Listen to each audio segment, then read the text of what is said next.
During my many years of driving, I have owned various cars with rear-wheel drive, front-wheel drive, four-wheel drive, and now I own a Subaru Outback with all-wheel drive. I bought the Subaru not because it had all-wheel drive, but because it was a nice looking car designed for country and outback travelling, which is what I enjoy doing. But since owning it, I've been wanting to know, what is the difference between all-wheel drive and four-wheel drive? And here's what I found out.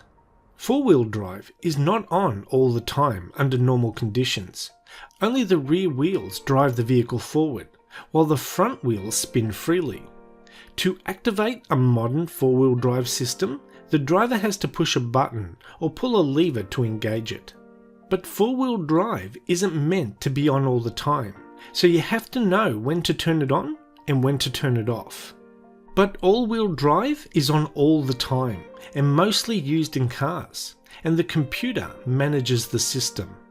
Just going down the highway, the system will send most of the power to the rear wheels for maximum fuel efficiency. If the road condition changes, such as rain or snow, the system adapts and evenly distributes the power evenly to all four wheels.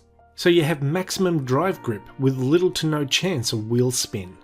In contrast, on a normal two-wheel drive car, or even a four-wheel drive in two-wheel drive mode, the power transmitted to the wheels will always look for the path of least resistance, which is normally the tyre that is spinning and not propelling the vehicle forward.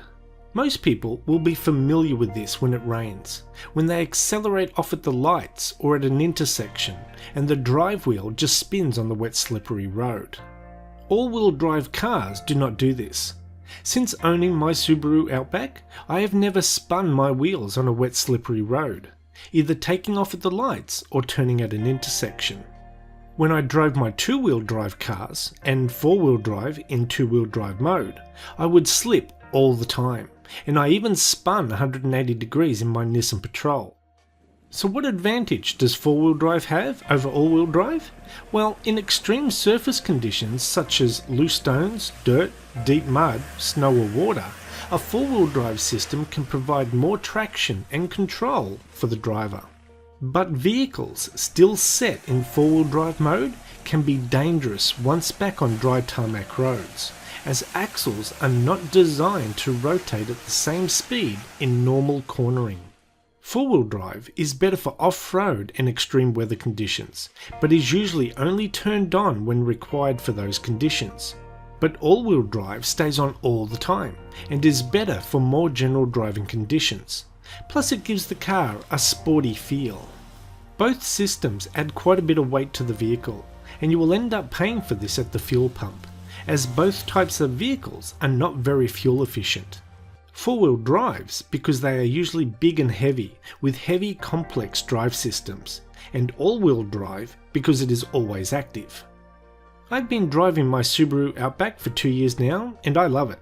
It is less fuel efficient than my old two-wheel drive car, but I have never had any wheel slippage on wet roads, when taking off at lights or at intersections, and it feels like a heavier and safer car.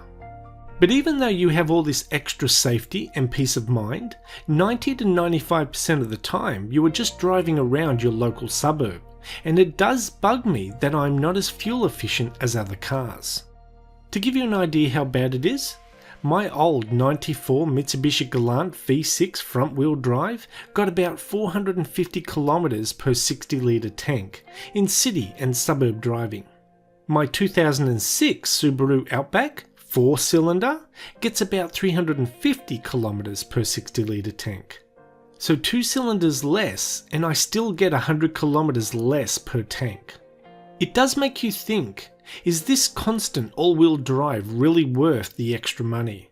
I guess it all depends if you drive often in bad weather conditions. Then I think you will agree, it does. Anyway, that's the end of this video. Thanks for watching and we'll see you next time. Bye bye.